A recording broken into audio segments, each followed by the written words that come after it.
자, 여러분 반갑습니다. 오늘은 구원의 집회에서 50번째, 50번째 시간입니다. 자, 오늘은 2024년 1월 1일입니다. 제가 오늘 준비한 말씀은 아주 중요한 기독교의 가장 핵심적인 내용을 담고 있는 그런 말씀이 되겠습니다. 자, 오늘 저는 신의 한 수, 자 50번째와 51번째, 52번째까지 이제 저는 기독교에서 다루고 있는 가장 중요한 신의 한 수에 대해서 말씀을 드리겠습니다. 자, 이 기독교의 신의 한 수는 과연 무엇일까? 3시간에 걸쳐서 제가 말씀을 드리겠는데요.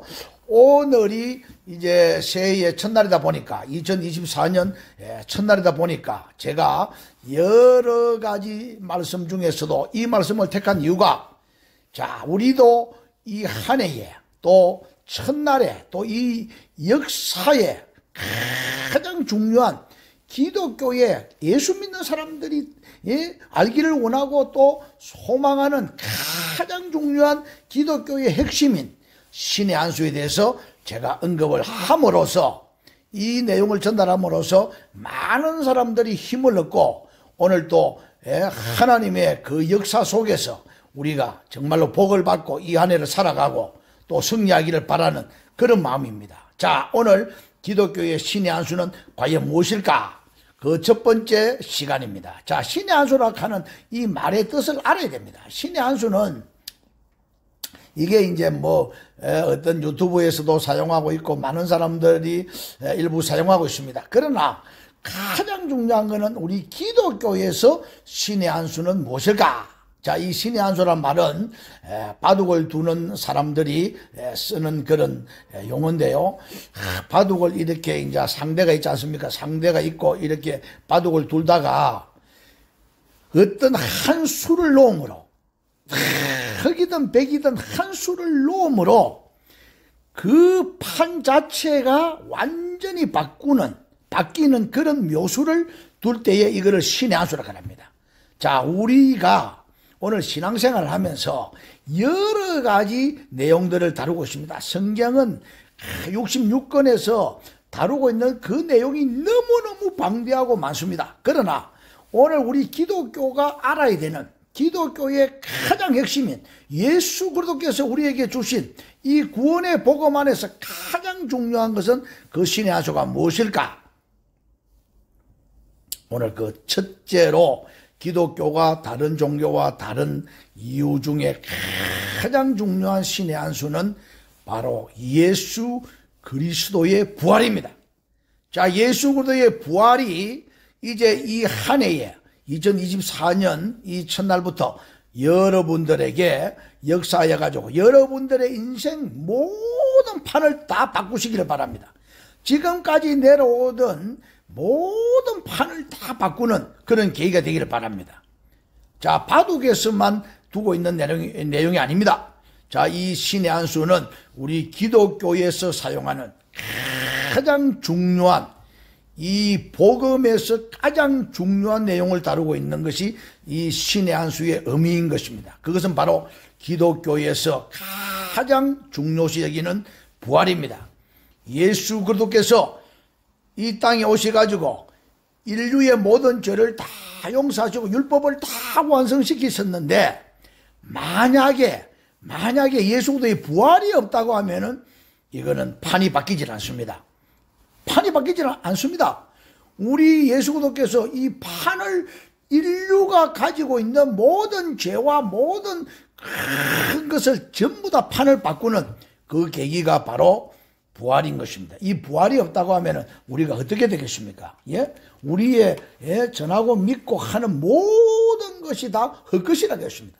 자, 우리가 고린도전서 15장을 보면은 이 모든 내용이 이 안에서 함축되어 나오고 있습니다. 자, 예수 그리스도께서 3절에 보니까, 고린도전서 15장 3절에 보니까 내가 받은 것을 너에게 전하였노니 이는 성경대로 그리스도께서 우리 죄를 위하여 죽으시고 장사 지낸 바 되셨다가 성경대로 사흘 만에 다시 살아나사 게바에게 보이시고, 자, 다시 살아났다 했습니다.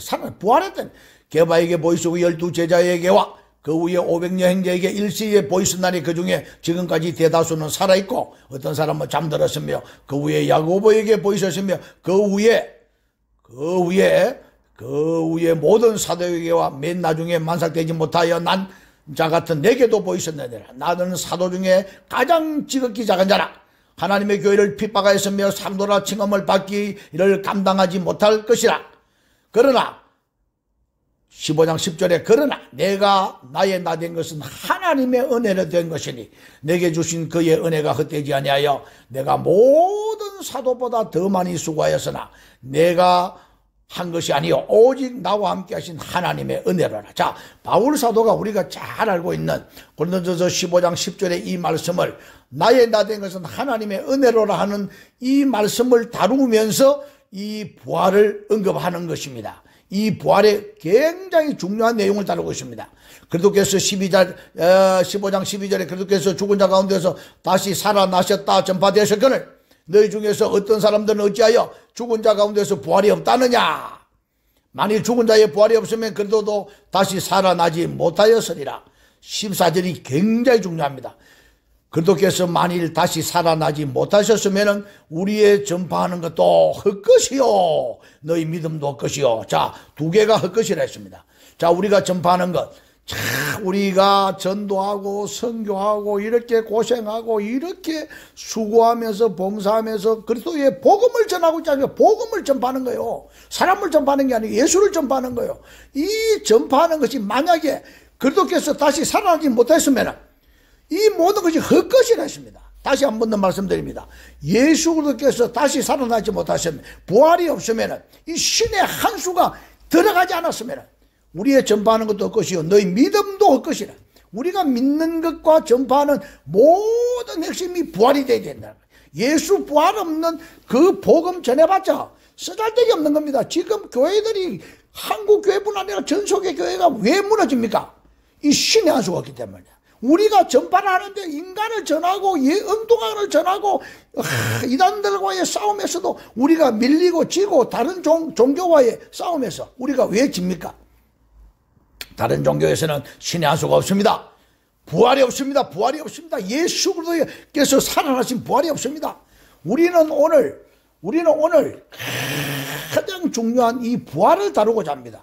부활이 신의 한 수입니다. 기독교의 가장 중요한 이 신의 한 수가 부활입니다. 예수의 부활이 없으면 고린도전서 15장 14절에 그리스도께서 만일 다시 살아나지 못하셨으면 우리의 전파하는 것도 우리가 복음을 전하고 이렇게 고생하고 기도하고 하는 모든 게 헛겁니다.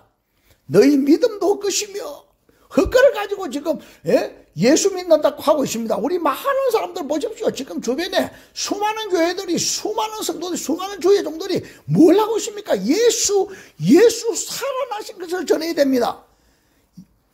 제가 다음 시간에는 이 십자가로서는 구원 못 받는다 이런 말씀을 전달하겠습니다. 왜 그러느냐?